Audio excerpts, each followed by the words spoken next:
Hi, my name is Dean Myerow. I'm from Southern Waters Capital, based out of Fort Lauderdale, Florida. We're a ground-up developer of build-to-rent, multifamily, as well as other asset classes, including manufactured housing and some condo work in the Sunbelt, focused on Florida and the Carolinas.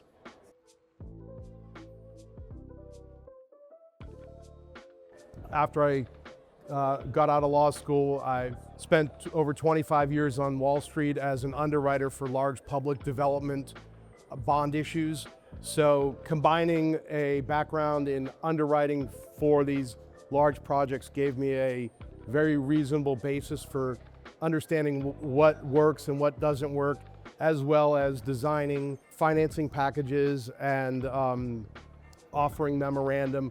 And it all goes hand in hand when you're raising capital for projects and getting projects off the ground. One of the biggest attributes that the experience has allowed me to have is knowing, like I mentioned before, what is viable, what's not viable, not burning calories on projects that don't work, not entering deep due diligence where things should be eliminated early on. My investment strategy is born of really two things, and it applies to all classes of real estate assets. Two things remain a constant, two things that you can't change: your basis and your location.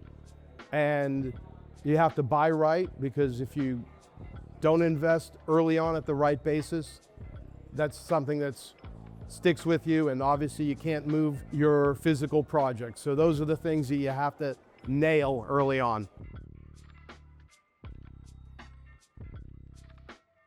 The trend that I'm seeing presently is that we had a hiatus for nearly 2 years. I used to come to conferences just like this one today, and the mood was doom and gloom. We were high inflation, material prices were skyrocketing through the roof, and things weren't getting done. The sentiment has definitely improved a lot, and part of that gap of no new starts has created a cliff that we see for delivery of multifamily and BTR in 2027 and 2028. And the supply now that we're seeing delivered is part of that overall hangover picture. So I'm very optimistic about the housing sector as a whole. Attainable housing is where we're really focused. That's the core proposition for us, because it really touches so many Americans, and it's a product that I feel deeply about. And while making money, I feel like I'm delivering something that people truly need. And to your, affordable housing is distinguishable from attainable housing. We're doing attainable housing without any government assistance presently, which really, as a platform, distinguishes us. To get into affordable housing, I don't care what platform you have, the costs exceed any economic returns that investors can expect. So on the affordable side, we continue to look at what government programs, including LIHTC and other tax credit programs, that could be available to us in that space. You've probably read all the headlines with the number of units lacking in America. Some figures put it at 4 million, other figures at 6 million. Regardless, there is a tremendous need for attainable and affordable housing.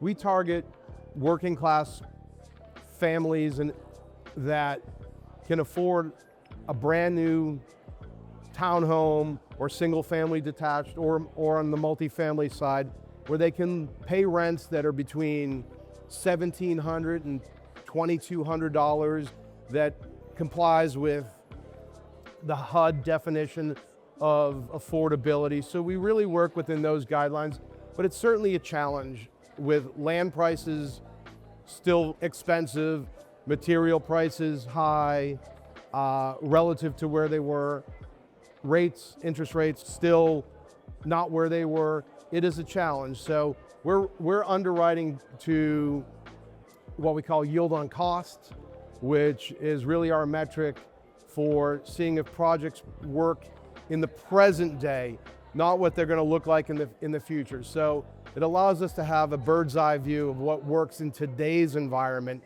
So those are the KPIs that we're looking for in order to move a project forward.